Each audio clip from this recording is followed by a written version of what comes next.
Welcome back to the homestead, everybody. As you can see behind me, we have a feeding trough full of garlic. Now, garlic can be a tricky item when it comes to knowing exactly when and how to harvest. So today I'm going to walk you through some tips and tricks on exactly when you want to harvest your garlic.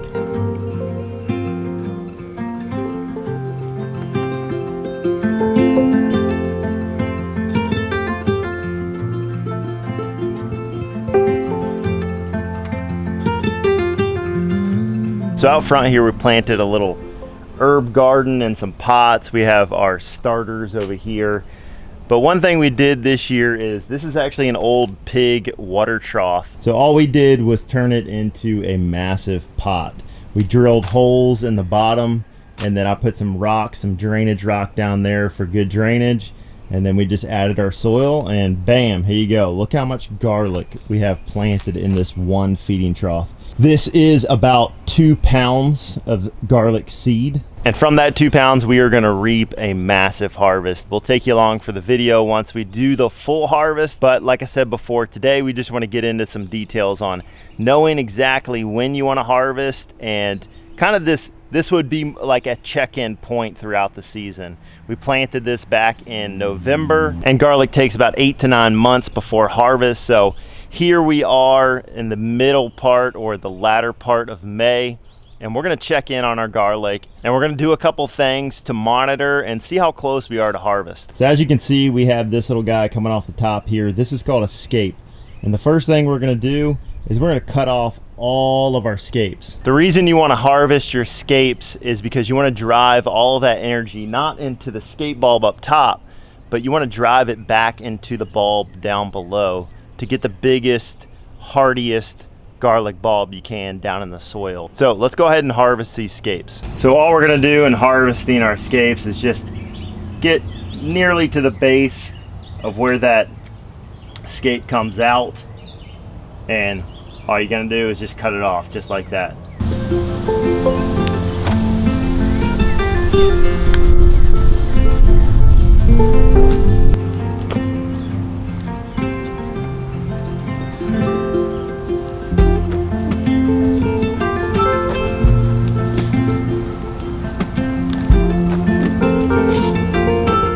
All right, we got all of our scapes. I can't even hold all these. Out of this little batch, this is how many scapes we got.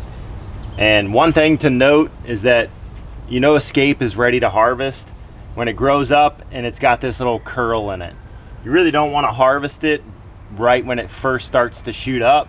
You want to wait for that first initial curl, and then you can harvest it. Now, scapes are great for using kind of like scallions. You can cut them up, dice them up, put them in dishes, put them in eggs, whatever you want to do. They taste like garlic, and so they're going to be a bit spicier than like a scallion, but they are delicious, amazing. And you can take these, throw them in a bag or Tupperware or something like that, and you can put them in your fridge, and these things will last for up to 3 months. So great additional bonus when growing garlic is making sure that you harvest your scapes and you benefit from them. Okay, we got our scapes harvested and put away in the fridge.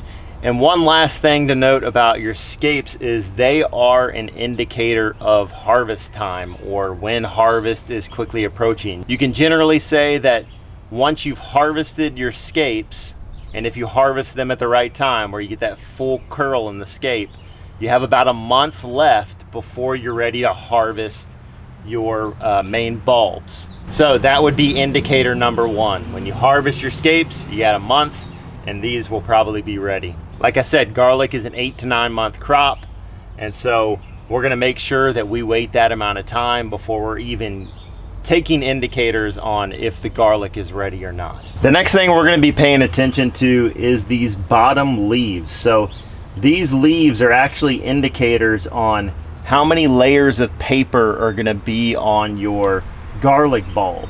And generally speaking, you're gonna want 7 to 8 layers of paper around your garlic bulb to make sure it's nice and protected. So you want to pay attention to these bottom leaves. The other indicator you're going to want to watch for is the top of the stalks. So when these are around harvest period, these stalks are going to want to start to flop over, and I'll show you in the back here because I have one flopping over already. You can see this one It's mimicking kind of like it's ready, but it's not ready. It just kind of, it sat back here behind the rest of all these stalks, didn't get as much sun. It's planted kind of close to the edge, and so this one already started to flop over. But this is kind of what it's going to do. Your main stalk is going to flop over. Your bottom leaves are going to be brown, knowing that your paper is nice and formed around the bulb, and that's what it's going to look like. Now, this is not an indicator. This is just a false indicator. Once you see those telltale signs, so the paper on the bottom and your stalk starting to flop over, wait until 50 to 75% of the entire crop is doing those telltale signs. Then you know everything is ready to harvest. You're gonna harvest all at once. You don't wanna pick just a bulb here and a bulb there, because garlic bulbs are like potatoes in that they grow under the ground, and so you need to harvest all the soil and everything up out of there to make sure you're getting all the bulbs. Okay, so once you're watching all of those indicators and signs, the last thing you're gonna wanna make sure you do is that you harvest on time, because the bulbs that are under the soil, they can develop rot and they're prone to disease and stuff like that. So you wanna get them out of the ground at the opportune time. If you leave them in too long, you're gonna lose your crop, and you don't want that to happen. The very last thing you're gonna wanna make sure you do is that a week before you're ready to harvest, you stop watering totally. You want the soil to be dry when you're going in for harvest to cut down on disease and get them ready for drying outside of the soil. For some folks out there, and myself included, garlic can be kind of an intimidating crop to grow, especially when knowing when to harvest. But I hope this helps you guys know and be confident on when to harvest. Guys, I hope you learned something new today. Thank you so much for watching this video. And if you haven't already, hit that subscribe button, hit the notification bell next to it, and hit all, and you'll receive notifications on all future videos that we release. Thank you so much. We'll see you in the next video.